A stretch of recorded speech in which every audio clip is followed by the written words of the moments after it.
Happy Showcase Sunday, everybody, and this week's Showcase Sunday is Showcase Sunday Summary.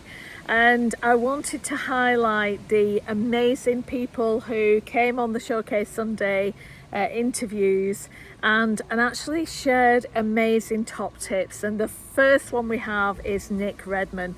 Now, if you remember, Nic Redman is a spoken voice and recording coach. She is Nic Redman Voice Coach. She is absolutely amazing, teaching you how to use your voice correctly in any situation, any media situation, the lot. It's really exciting. So over to you, Nic, for your 5 top tips. My name is Nic, and so thank you so much for having me. It's always lovely to get a wee chit chat in. I'm a podcaster, a voiceover artist, basically a professional speaker, and also a spoken voice and recording coach. So I basically help anyone who speaks on the microphone to feel confident sounding like themselves and recording or speaking and sharing their message with ease. So, whether you're doing a podcast or you've got a PR opportunity that's popped up and you're going, oh my God, I've got to speak on the radio, all that kind of stuff. I help prep for that. I do one-to-one coaching. I do online courses. I run retreats as well, residential retreats. I've got one, just finished one actually this weekend. And I also have a podcast called the Voice Coach Podcast, which is a great insight into what it might be like to work with me. I love voices and I love the human voice and its potential. And I love weirdly how much of a mystery it is to a lot of people. We speak, we learn to communicate as humans, and we go through life with voices and we don't really think about it unless you're a professional voice user, or unless something goes wrong with your voice, or unless you're asked to go on the microphone and all of a sudden your voice goes shaky and you run out of breath and you suddenly realize, what happened to my voice? I didn't know I could do that. That was terrifying. So what I love about my voice is my job is that I get to help people learn how amazing their voices are, how they can have control over their voices and understand how they work in those different situations, and how they can feel empowered to sound like themselves, and not try and show up sounding like they think they should sound, trying to change their accents or fix their speech or any of that kind of nonsense. I'm not in for that shenanigans. I'm in for you sound great as you are. I'm here to help you feel confident and excited and expressive and engaged, and ready to share your message when those situations occur, which is all the time now, because we're always going live or jumping on press or podcast or whatever it is. There's mics everywhere, basically, even if it's just like this, doing a Zoom interview or doing a Zoom kind of conference or presenting your monthly figures or whatever it is you have to do. There's mics fucking everywhere, and they are terrifying if you're not used to them. Yeah. Gosh, that's amazing. So that leads us on to, and I know you've already shared lots of top tips already. However, I always ask my gorgeous guests who are invited onto the Showcase Sunday, what are your top 5 tips, Nic? Mm-hmm. All right. So in terms of voice and what I do, the first one is, if you do want to think about doing more, whether it's lives, whether it's a podcast, or just be ready for kind of press opportunities, is record yourself and listen back and get used to your voice and learn about what your voice is. So you can do that on your phone dead easy. And it's honestly a bit cringe and horrific when you first do it, because you're like, oh my God, is that how I sound? And I get that. I work with people a lot on moving past that sort of thing. So, but recording yourself just for a minute once a day, and then listening back, whether it's reading from a book, if you want to do something that's more narrative, or whether it's just talking through your day, or trying a little, I feel a bit Alan Partridge now, but idea for a show, speaking into your phone, kind of recording just your thoughts and your feelings, like an audio diary, something like that. So just use your voice and get used to it, because it does take practice. And that's, I haven't always been this comfortable on the microphone, but I've been doing it for nearly 20 years. So you have to do it in order to be able to do it. Wow, what an amazing motto. Put that on a mug. Yeah. So that's number 1. Record yourself, listen back constantly. Maybe set yourself a monthly challenge. Maybe you and a friend, if you got, I got a wee idea for a podcast, but I'm terrified. Let's record each other, or record yourself having a wee conversation and then listen back. Just get to know your voice a little bit. The second thing is, if you are going to go on mic, make sure you warm up. And remember, it's not just about doing one random tongue twister. It's about your whole body. And that's the process we work through in my podcast, the Voice Coach podcast, but also in the book. It's this idea that it's body, breath, sound, and speech. So you get the body going, you free up the tension so those nerves settle. That allows the breath to flow more freely. So you get a more supported breath and a more supported voice. Then you get the vibrations going at vocal fold level, and that gives us variety and range and vocal strength. And then we shape the speech bits, which is the tongue and the lips and the jaw, and we get all those released so that they can really respond to the sound. So get a warm-up. There's a 5-minute warm-up episode in the Voice Coach podcast. There's also a video on YouTube, which was a hilarious lockdown video, so apologies if you do go to that. The cardigan is very yellow. My husband keeps telling me it's too yellow, but it's up there now, and that's the way the internet works. The third tip is when you do start recording, and again, this is hard, but it takes practice. I've been trying to think of a really nice way to say this, but I'm just going to say it as it's not about you. Yes, actually. correct. It's about your listener. It's very easy to get caught up monitoring. I would say if you're new, don't wear headphones at all. Just focus on speaking, because you just monitor yourself and you go, oh my God, what was that click or that pop or that weird noise? Or how do I say that word? That's terrible. Just focus on the listener and how you need them to feel. So your cameras should always be out. That's a phrase with a remarkable voice coach who I love called Barbara Houseman. She's always saying, cameras out. Focus on the person you're trying to affect. How do you want them to feel? What do you need them to do? What do they need to take away from your message? Because then you've got a real point of being there. It's not about your voice. It's about them. So try and reframe it a little bit, because that does make it easier to manage as well. Yeah. And the truth of it is your listeners will find you. People probably listen to my podcast and some go, oh, she sounds fun. And some will go, dear God, she sounds mental. I can't deal with this at all. And that's fine. Those aren't the people for me. Attraction marketing. Yeah. It's fine. It's a good filter, a great filter. Exactly. And I'm lucky now at this stage of my career that I don't have to take every client that comes my way. And I talk to everybody before I take them on. And we both work out whether I'm the right coach for them. And sometimes I'm not. And I recommend someone else, and that's fine. So focus on the listener, not on yourself. Fourth thing, maths is not my thing. The fourth thing is know your topic. So the reason we get unconfident on the mic, and the reason we and we and our breath gets a bit shallow and we get a bit tense, and we're a bit less expressive than we could be, is often because actually, if you really drill down, you don't know your topic enough. You don't know the purpose of why you're there. So I like to ask 3 questions. Who are you talking to? What are you talking about? And why are you talking about it? And you need to know your topic, whether that's a scripted podcast or something that you're going to do, whether it's answering questions on a panel at an industry conference, whether it's giving the sales figures, whatever. You have to know what you're talking about. So know your topic inside out and allow yourself to riff and go off piste. So what's that saying? Plan the dive the plan. Or plan the dive and then sort of dive the plan, but remember that you don't have to stay on plan. It's like Shakespeare writes in iambic pentameter, but da da da da da da da da da, and as soon as he breaks it, it's for a very specific reason, and it's exciting and interesting, So we structure and we organize and we explore and we prepare and we get our points that we know what we're going to talk about, so that if something interesting comes up, you can respond and change. So know your topic well, and don't be afraid to go off piste and come back. Because that's authenticity, and that's like real communication.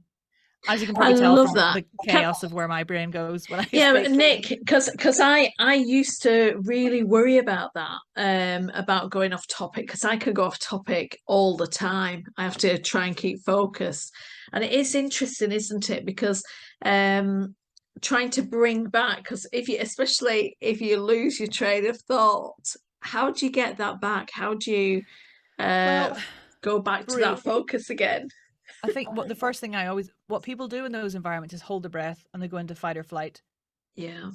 And actually what's interesting to know about voice and breath is that the in-breath is called inspiration for a reason. It comes from inspirare in Latin.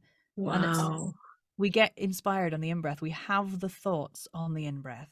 So if you lose your train of thought, just blow out. Own it for a second if you need to. Go, sorry, I went off piste there. I've lost my train of thought. Just give me a moment. Breathe out.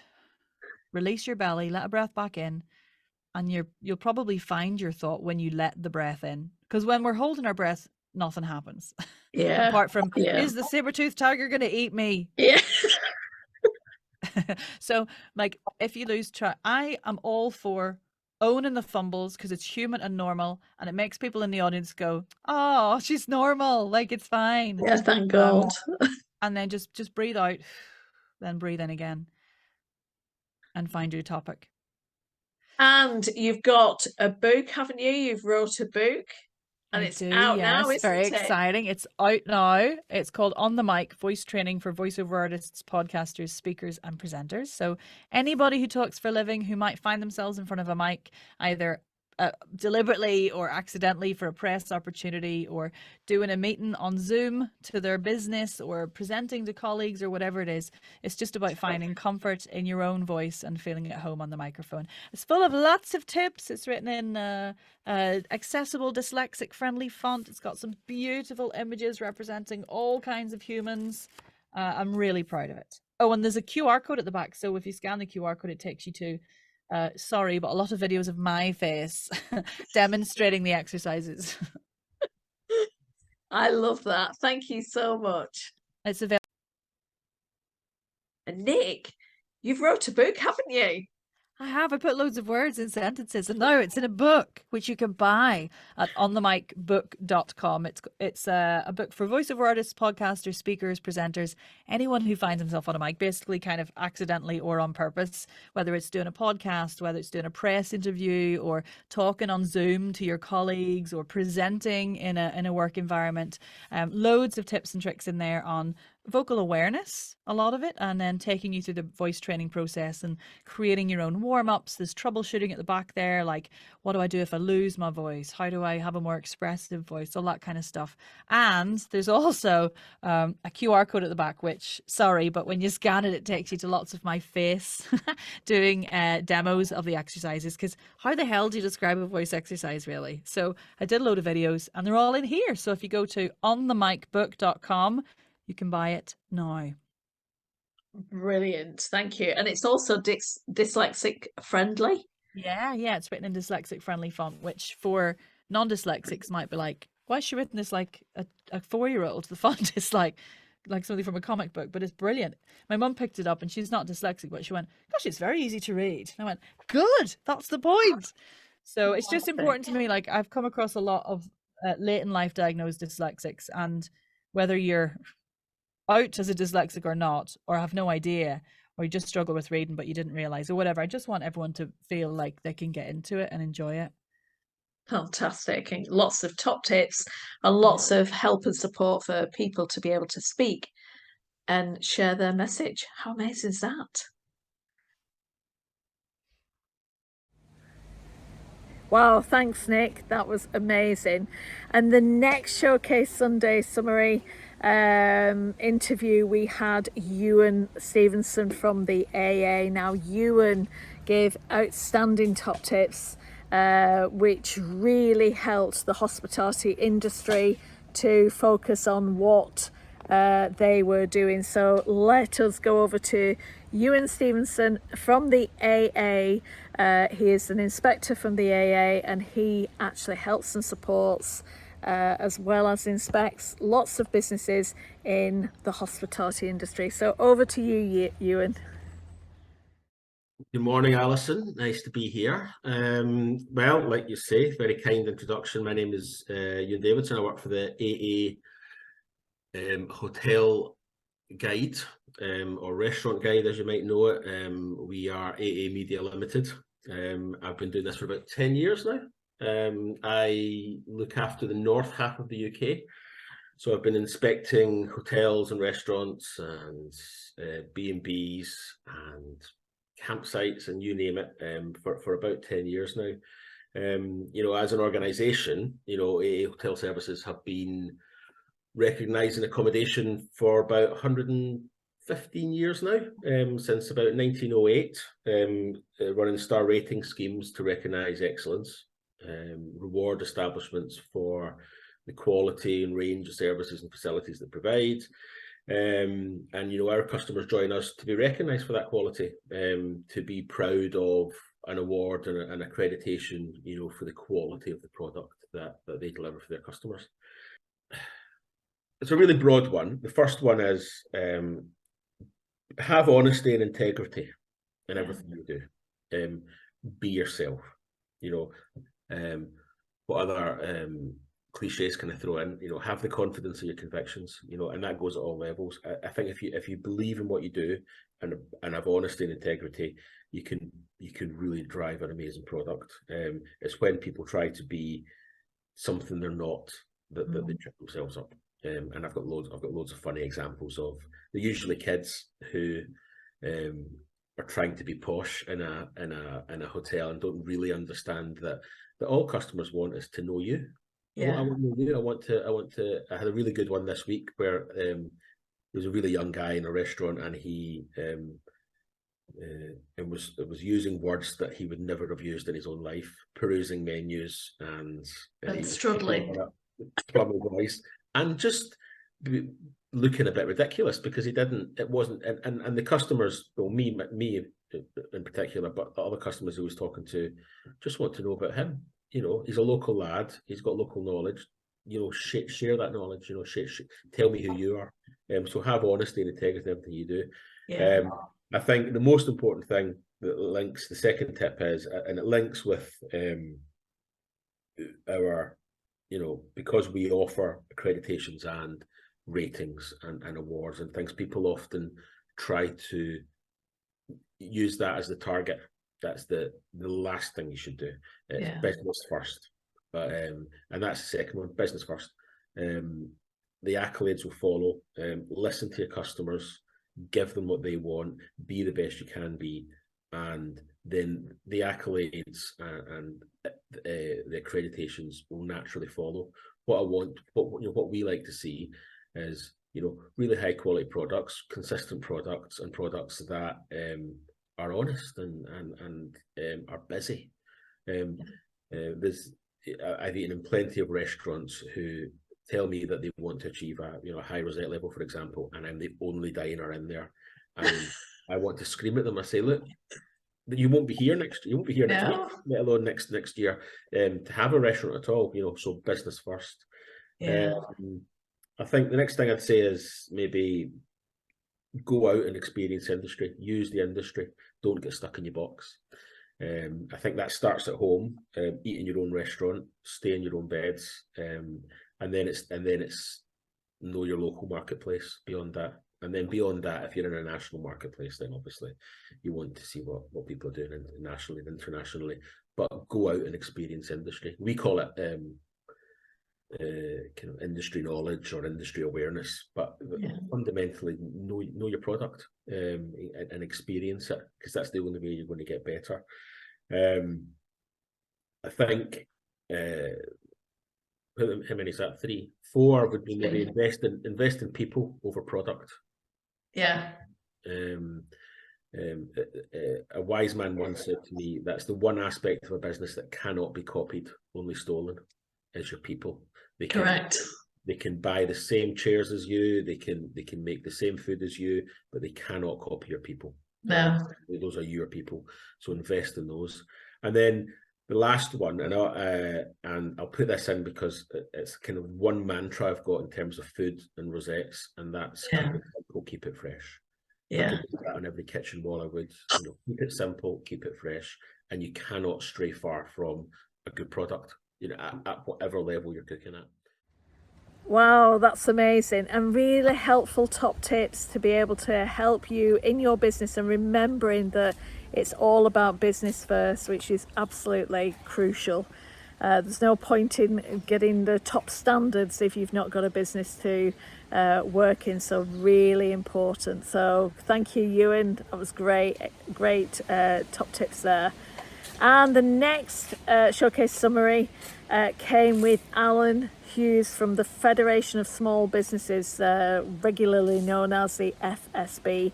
Alan has a wealth of experience of Federation of Small Business. He's got a business himself, and he's the business development manager for Federation of Small Business. So he gives lots of top tips and lots of different ways that you can tap into the Federation of Small Business to help and support you in your business. So over to you, Alan. Well, good morning, Alison, and everybody listening. My name is Alan Hughes. I'm a Commission Advisor for the Federation of Small Businesses. My role I've been doing for 26 years, so I must be doing something right. And the FSB, Federation of Small Businesses, it's a national organisation. It's a not-for-profit organisation owned and run by its members, been going since 1974. It's actually Europe's biggest business support organisation, but we're not in Europe. We're only in the UK.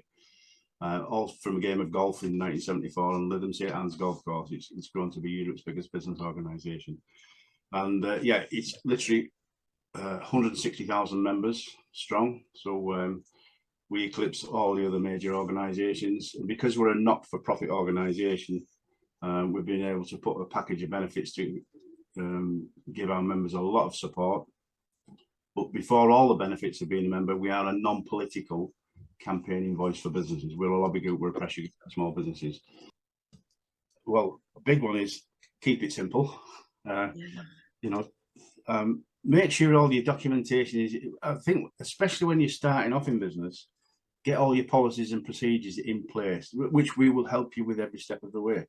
Because as you grow your business, a lot of people sort of wing it to start with. They'll get 4 or 5 staff because they're good at what they do. That's what they, they've started a business because they are good at what they do. But then there's all this other stuff comes into place. You've got employment contracts to get into, and if you don't get it in place with the first one, you can't then go to people when you've got 10 staff and say, "Oh, I need you to sign this, I need you to sign that." Yeah. Well, no. So I always say, even with one person, make sure you've got it right. So if you do grow and you end up with more employees, everything is in place. So keep it simple, keep your documentation up to date as well. Focus on your customers. It's not about you, it's all about the customers. Make sure you're giving them fantastic service and always be there for them, and things do go wrong, make sure you fix them right away. Hold your hand up. Yeah, sorry, didn't do what we should have done there, and just fix it and whatever, compensate them for it or whatever. Take advice. That's the big thing. A lot of I've met so many people who think they know it all, and I want to paddle my own canoe and all that. Yeah, you can paddle your own canoe, but it looks better with an outboard motor on. You'll get there a lot quicker.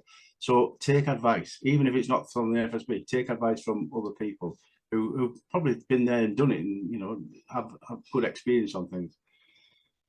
Pay people on time. That's the big one. That's a big ethos of the FSB. If you we're totally against late payers. It's a big campaign of ours to stop late payment.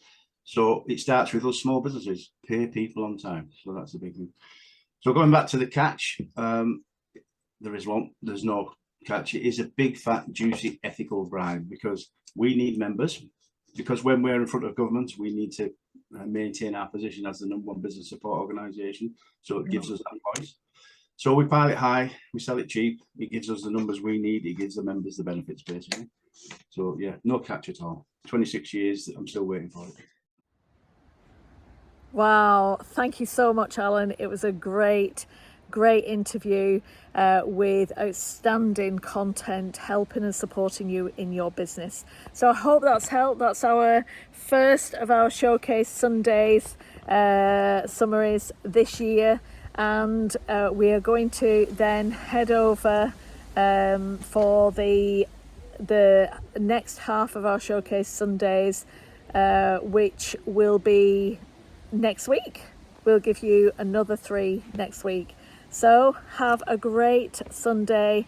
Happy Sunday, everybody, and happy weekend. Take care.